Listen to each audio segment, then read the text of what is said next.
Salut les tireurs et les tireuses, et je parle pas des tireuses à bière. Aujourd'hui, petite critique de film. Alors, je vous arrête tout de suite. À tous ceux qui vont me dire « Tu as copié sur Matt se fait des films », c'est faux. Déjà parce que j'ai eu cette idée bien avant de connaître Matt se fait des films, que j'ai d'ailleurs connu grâce à un abonné qui m'en apparaît dans les commentaires avant cette vidéo. Déjà, moi, ce n'est pas le but de ma chaîne, c'est-à-dire que ce sera que des vidéos ponctuelles de temps en temps de ce genre. Et moi, je fais une critique uniquement sur les scènes d'action des films, alors que lui, c'est de l'humour sur tout le film complètement général. Moi, c'est vraiment axé sur les scènes d'action et les armes. De toute façon, pour moi, effectivement, Matt se fait des films, c'est un peu la référence dans ce domaine. Je n'ai pas prétention de lui voler son travail, de lui faire de la concurrence. Je pense qu'il ne m'en voudra pas. Et de toute façon, si ça se trouve, il n'y en aura pas d'autres puisque cette vidéo ne va pas vous plaire. D'ailleurs, si Matt, tu regardes cette vidéo ou si des gens peuvent le contacter, devrait faire un partenariat ou un featuring avec lui. J'ai essayé de le contacter il n'y a pas longtemps, mais j'ai pas eu de réponse pour l'instant. Je vous laisse sur la première scène, qui est la seule scène de ma vidéo, je vous rassure, où ce n'est pas une scène d'action, où on notera un petit début de Salut Nazi, et il faudra expliquer comment le gars fait pour voir alors qu'il regarde bien au-dessus. Vous allez voir.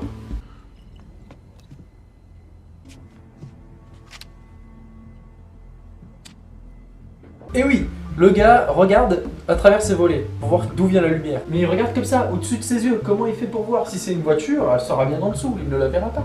Alors, je vais beaucoup critiquer cet acteur tout au long de cette vidéo, mais je vous assure que c'est un acteur pourtant que j'adore, que j'ai connu dans la série de films où il incarne le personnage de Yuri Boyka, un combattant d'un mélange de plusieurs sports de combat qui est redoutable. J'adore cet acteur, il a des réelles capacités et performances en combat. Donc je le critique beaucoup, mais finalement dans ses autres films c'est un acteur que j'aime beaucoup.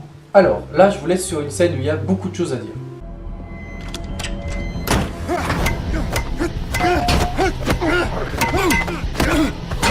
Première chose, je ne suis pas expert en arts martiaux, etc. J'ai néanmoins de très bonnes bases quand même, et une certaine connaissance du combat au corps à corps, malgré ma tête de victime, comme certains peuvent le dire dans les commentaires. J'ai supprimé le commentaire, ne me cherchez pas. On a beau être Bruce Lee ou qui vous voulez, lorsqu'une batte de baseball nous tape dans l'os des avant-bras, à plusieurs reprises, ça se casse. Ils font l'erreur de nous prouver que la batte de baseball est vraiment efficace, puisqu'elle casse le mur, et par contre elle n'est pas capable de casser un os. On peut voir un coup dans l'avant-bras, un coup dans les côtes, encore un coup dans chaque avant-bras. Alors je sais bien que l'adrénaline fait des miracles, je le sais bien, très bien même, mais ce combat dure environ 2 minutes. L'adrénaline ne dure jamais 2 minutes, elle dure quelques secondes, et après elle redescend très vite, et très vite on ressent les douleurs, etc. Donc on peut pas mettre ça sur le compte de l'adrénaline. Et là, c'est le drame, notre héros arrive à en coucher un, mais ensuite se prend un coup dans les cacahuètes. Petit ralenti. Mais non, il n'y a pas de souci, il continue, cet homme n'est pas humain, je sais pas, il résiste à tout, ses os sont en béton, il n'a pas de cacahuètes.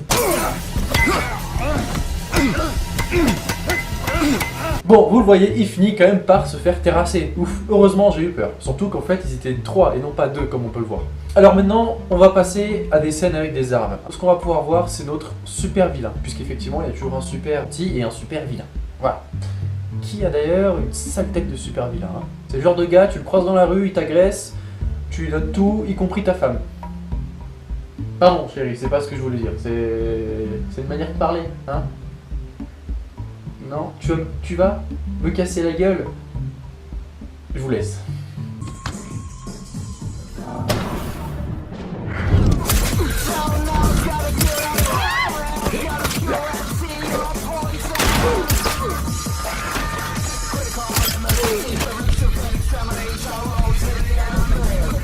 Et alors, quel super vilain, dis donc. Il arrive à tuer 5 bonhommes avant que le bouchon de la bouteille de champagne retombe.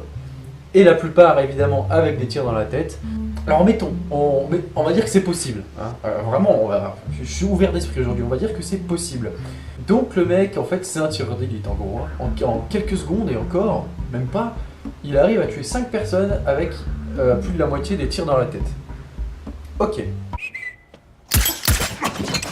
Là, on peut voir un autre tir dans la tête. Parfait.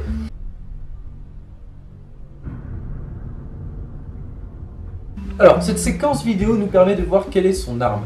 C'est un Glock 17 en génération 4, je suppose, fileté donc avec un silencieux. Et à l'embouchure, à la taille du trou du silencieux, je pense que c'est un calibre 45. Et on peut voir également qu'il a encore fait un tir dans la tête. Il adore ça. Le mec, tous les matins, il se lève, quelques tirs dans la tête, il se sent bien. Il y en a, c'est le café, il y en a, c'est les tirs dans la tête. Chacun son truc. Moi, je vous dirai pas ce que c'est parce que je n'aime pas le café. Donc, je vous laisse deviner ce que j'aime.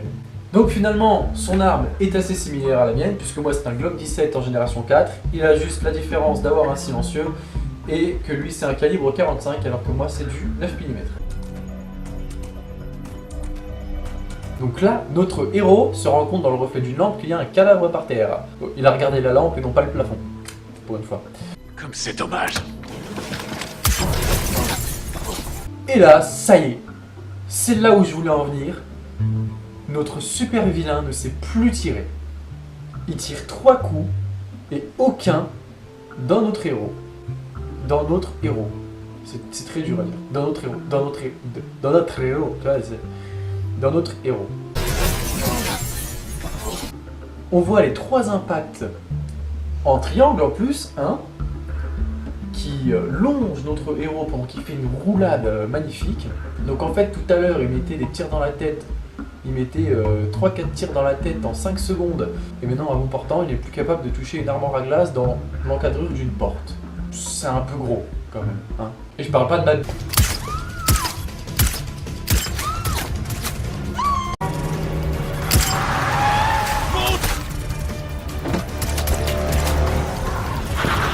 Donc encore une fois, il ne sait pas tirer, c'est abusé parce qu'on passe vraiment du tireur d'élite au gars dans votre stand de tir qui va tirer soit dans la table, soit au plafond. C'est quand même dingue.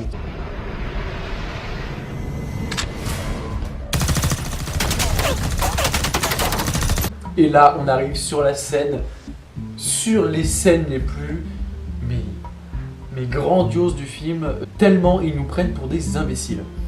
Le gars, il fait à mon avis pas loin d'1m90, 120 kg de muscles, il sort d'un ascenseur avec un fusil d'assaut type AR-15. Bon, moi comme je n'en ai pas, je vais prendre un fusil d'assaut type AK. Elle est belle, hein. Donc il est là, il sort de l'ascenseur. Le gars il vide son chargeur, dans un couloir. Il y a 2 bonhommes. Les 2 bonhommes sont quand même assez balèzes aussi. Ils font la largeur du couloir. Ils ont le temps d'aller se planquer dans l'encadrure d'une porte. D'ailleurs, il y en a un, on voit son vite dépassé, et le gars n'est pas capable de les toucher. Ou alors, comme il sait qu'ils n'ont pas d'armes, il peut très bien avancer et les dégommer, puisque de toute façon, ils sont bloqués devant des portes fermées. Non, il est là, il vide son chargeur. Ça se voit qu'il paye pas les balles, hein, ou alors que les balles dans leur pays ils sont moins chères qu'ici. Hein, parce que le gars, il vide 2-3 chargeurs.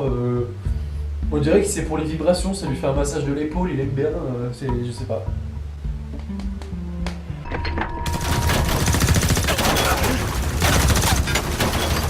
J'ai une théorie, il règle son viseur en fait. Donc il essaye de se caler par rapport, vous voyez?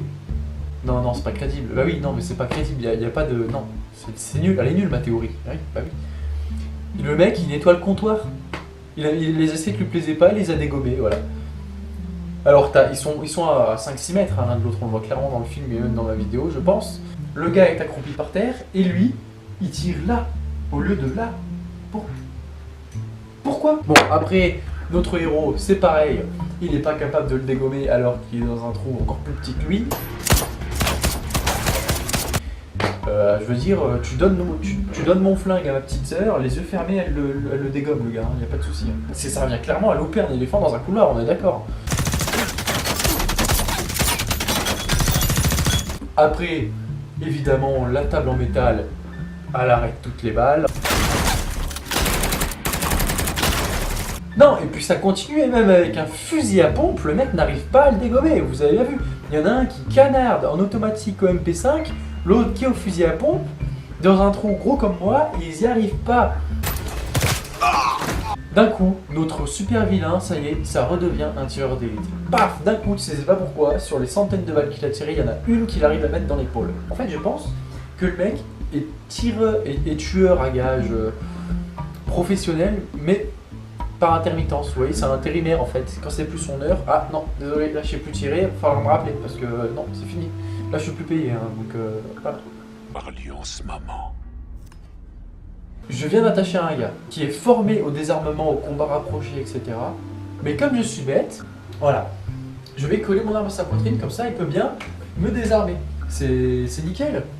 Je veux dire, c'est logique. Tu sais pas où elle est. Évidemment, qu'est-ce qui se passe? Eh ben, le mec se détache et le désarme. C'est incroyable, dis donc. Je pense que je suis devin. Tiens, je vais inventer un concept. Je vais lire l'avenir dans la poudre noire. En la sniffant. On notera le petit coup de pub pour Apple, pour les iPhones, hein, bien sûr. Et là, c'est marrant parce que il fallait pas qu'ils fassent ça. Il y a des AK-47 dans le film, d'accord? Et moi, qu'est-ce que je possède? Une AK-47. Dans son calibre d'origine, en 7,62 x 39, d'accord? Donc je connais les performances de cette munition et de ce fusil. On va quand même pas me faire croire que du 7,62 ne traverse pas des planches de bois. Quelle que soit l'épaisseur de la planche de bois, d'accord? Ce film explique que si je me fais tirer dessus, j'ai qu'à me mettre derrière n'importe quoi, même une feuille de papier, tant qu'il y a un obstacle entre moi et la balle, ça l'arrête en fait. Moi je vais leur faire confiance, on va faire un test. Roger, viens me tirer dessus. Non mais j'ai un t-shirt, t'inquiète pas, ça ne traverse pas. Non mais vraiment. Et là on arrive sur la dernière scène, donc je vous rassure, votre supplice est bientôt terminé. Notre héros est en joue par deux personnes qui je pense eux aussi ont une certaine expérience dans le domaine des armes à feu.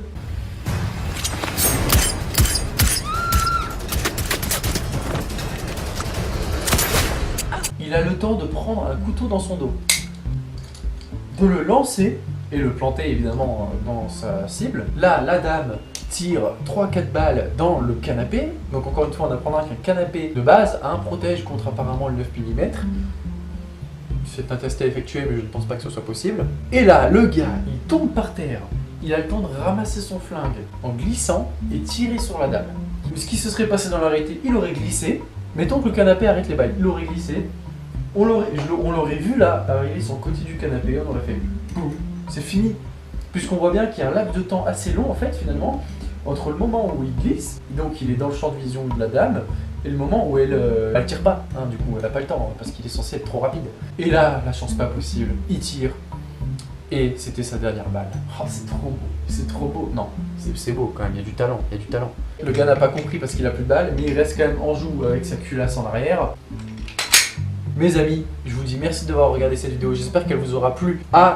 Et donnez-moi aussi des idées d'autres films dans ce genre que vous voulez que je décortique. Et la prochaine vidéo sera sûrement une vidéo sur le thème du vrai ou faux.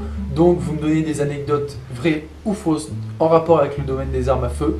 Et moi je les décortique pour vous, je fais le tri en essayant d'apporter une touche de bonne humeur. Mettez-moi un pouce bleu pour que je sache si elle vous a plu, c'est vraiment la première fois que je fais ce genre de vidéo.